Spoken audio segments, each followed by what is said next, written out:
রাসূলুল্লাহ সাল্লাল্লাহু আলাইহি ওয়াসাল্লাম পৃথিবীতে আগমন করেছে। আমরা পৃথিবীতে জন্মগ্রহণ করেছি। আমাদের আল্লাহ এক, আমাদের রাসূল এক। কিন্তু আমরা তো আল্লাহর কাছেই ফরিয়াদও করি নাই যে আল্লাহ আপনি আমাকে আখিরি পয়গাম্বরের উম্মত হিসাবে পৃথিবীতে পাঠান। এখন নবীর উম্মত হয়েছি, কিন্তু নবীর উম্মতের কাজটা আমরা করলাম কি? আল্লাহ রাসূল সাল্লাল্লাহু আলাইহি ওয়াসাল্লাম মা আমিনার ঘরের মধ্যে আগমন করেছে। মা আমিনার ঘরের মধ্যে আগমন করেছেন।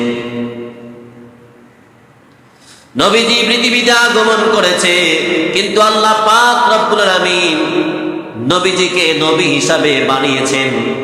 আসমান, জমিন, ফেরেশতা, 18,000 মাখলুকাত, আদম, জান্নাত, জাহান্নাম সব কিছু সৃষ্টি করার আগে আল্লাহ পাক রব্বুল আলামিন আল্লাহর বন্ধু মুহাম্মদ সাল্লাল্লাহু আলাইহি ওয়াসাল্লামকে সৃষ্টি করেছে। কিন্তু মুহাম্মদ সাল্লাল্লাহু আলাইহি ওয়াসাল্লামকে সবার আগে সৃষ্টি করার পরেও আল্লাহ পাক রব্বুল আলামিন নবীজিকে সবার আগে পৃথিবীতে পাঠায় নাই।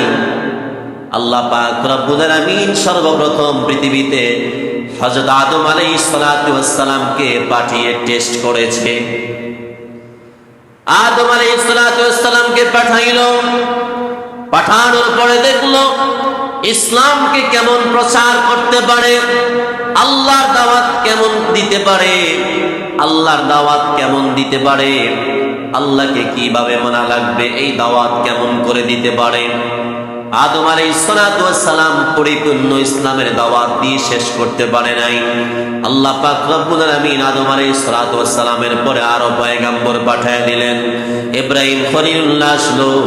ইব্রাহিম খলিলুল্লাহ ইসলামের দাওয়াত পরিপূর্ণ দিতে পারে নাই। ঈসা রূহুল্লাহ আসলো। ঈসা রূহুল্লাহ ইসলামের দাওয়াত পরিপূর্ণ দিতে পারে নাই। মুসা কালিমুল্লাহ আসলো। মুসা কালিমুল্লাহ ইসলামের দাওয়াত পরিপূর্ণ দিতে পারে নাই। আল্লাহ পাক রব্বুল আলামিন ইসলামটাকে পরিপূর্ণ দাওয়াত দেওয়ার জন্য, ইসলামটাকে পরিপূর্ণ করার জন্য শেষে পাঠাইলো আখিরি পয়গাম্বর মুহাম্মদ সাল্লাল্লাহু আলাইহি ওয়াসাল্লামকে পাঠাইলো।